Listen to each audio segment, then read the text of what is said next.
Hello friends, welcome to मंजिल। ये video उन बच्चों के लिए है जिन्होंने अपना मेडिकल अपडेट करना था और वो मेडिकल अपडेट नहीं कर पाए। As we all know, corona virus के कारण सब काम जो है टेक्निकल हो चुका है एंड बहुत सारे जो स्टूडेंट्स हैं अपने एजेंट को रीच नहीं कर पा रहे हैं या उनके एजेंट्स या कंसल्टर्स उनको आंसरेबल नहीं है। सो इन केस में क्या होता है कि स्टूडेंट्स को खुद ही अप्लाई करना पड़ता है। और हमने जो देखा, जो PPR का सिस्टम हुआ या फिर हमारा 2-वे कुरियर सिस्टम था, तो ये सब जो प्रोसेस थे ये स्टूडेंट ने खुद ही करने थे, क्योंकि मोस्ट केसेस में ऐसा नहीं होता कि जो एजेंट है आपकी फाइलिंग के ऊपर इतना ध्यान लगाए, क्योंकि नंबर ऑफ फाइल्स होते हैं, उन्होंने अपनी फाइल्स भी देखनी होती है और आपकी अपडेशन भी देखनी होती है। इन केस अगर वो कर भी रहे हैं तो अपने पॉइंट ऑफ व्यू से आप एक बार रीचेक जरूर कर लेना। एंड ये जो वीडियोस होने वाली हैं, एक है, इसके अलावा मैं बनाऊंगी थोड़ा टेक्निकल होने वाली हैं, क्योंकि ये सेल्फ एंटर्ड जो वीडियोस मैं बनाऊंगी ये उन बच्चों के लिए जिन्होंने सेल्फ एंट्री करनी है, खुद अपने फॉर्म्स फिल करने हैं।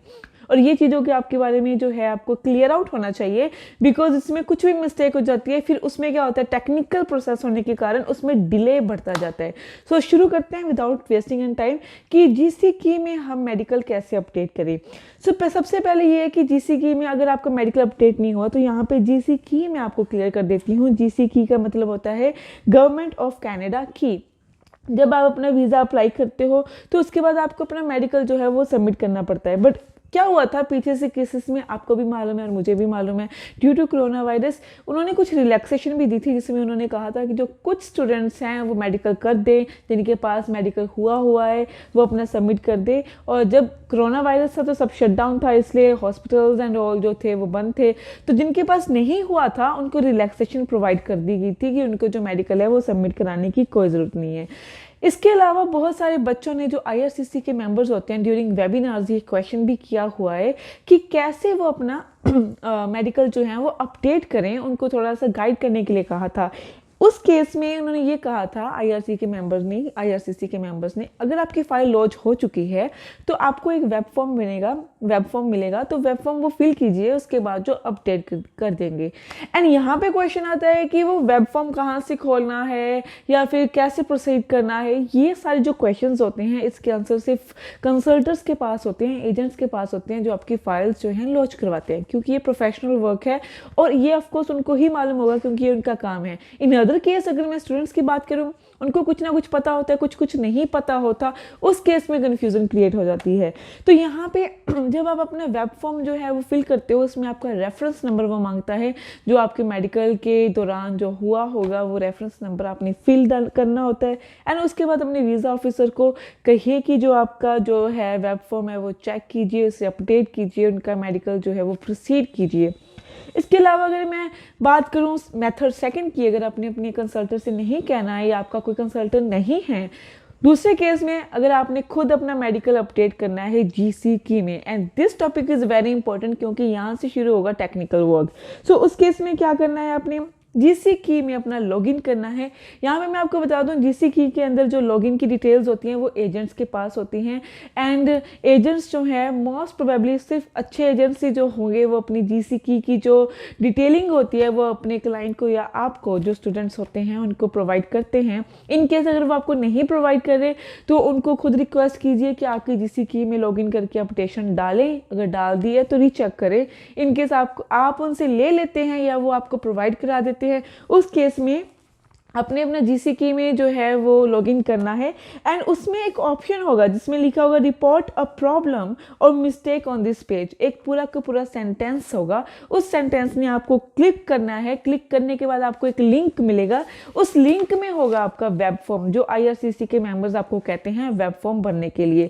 एंड उसमें आपकी डिटेल्स जो हैं वो ऑलरेडी फिल्ड होगी, क्योंकि वो आपका GC की होगा और GC की जिनकी फील्ड होती है उनके जो डिटेल्सिंग जो ऑटोमेटेड ही फिल हो जाते हैं। उसके बाद आपने सिर्फ एक काम करना है, आपने डिस्क्रिप्शन में लिखनी है अपनी कंप्लेन कि आपका जो मेडिकल है वो आपका अपडेट नहीं हुआ है, वो अपडेट कराना है।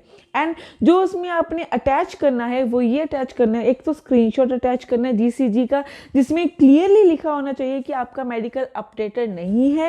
एंड सेकंड उस चीज़ का जिसमें लिखा हुआ है कि अपडेशन नहीं है या फिर आपका ये प्रॉब्लम आ रहा है, उसका स्क्रीनशॉट।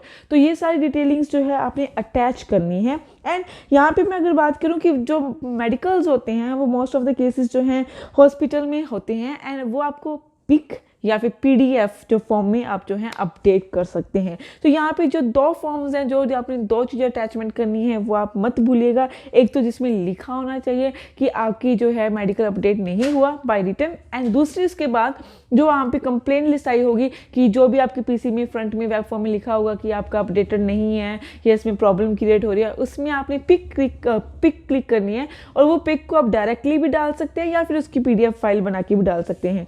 एंड बहुत सारे केसेस में क्या होता है कि मैंने आपको कहा था कि वो जब आपकी GCG की जो भी होता है वो आपको उसकी की प्रोवाइड नहीं करते, लॉगिन डिटेल्स नहीं प्रोवाइड करते, बट इन केस अगर आपको प्रोवाइड करते हैं, this is a very simple method guys. And उसके बाद क्या होता है, जब आपका मेडिकल होता है उसके बाद आपके बायोमेट्रिक के लिए जो 2 वे सिस्टम है वो शुरू होता है, देन आपके PPR आता है। एंड जो ये PPR का सिस्टम है ये 1-2 वीक्स या 2 या 3 हफ्ते भी लग सकते हैं, पर जो एवरेज निकालूं 1 या 2 हफ्ते का काम है।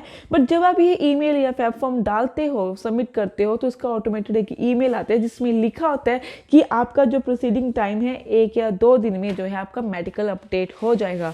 सो इस प्रॉब्लम को जिन स्टूडेंट्स ने बहुत सारा प्रॉब्लमेटिक बनाया हुआ था, एक डिफरेंट काइंड ऑफ उनकी टेंशन थी कि उनका मेडिकल अपडेट नहीं हो रहा है या उनके एजेंट्स नहीं सुन रहे। So guys this is very simple step, आपने अपना मेडिकल कैसे अपडेट करना है, और इसमें कुछ भी नहीं करना। इसमें जो आपको चाहिए आपके GCG की लॉगिन डिटेल्स चाहिए जो आप अपने एजेंट से भी ले सकते हैं। So that's all for today. And इसके अलावा ये टेक्निकल वीडियो थी मेडिकल अपडेशन के कारण। उसके बाद आपकी टेक्निकल जो वीडियो होगी वो आपकी PPR की बेसिस पे होगी कि कैसे अपने PPR के लिए अप्लाई करना है। अगर आप इंटरेस्टेड हो तो अगली वीडियो भी जरूर देखना। Thank you guys.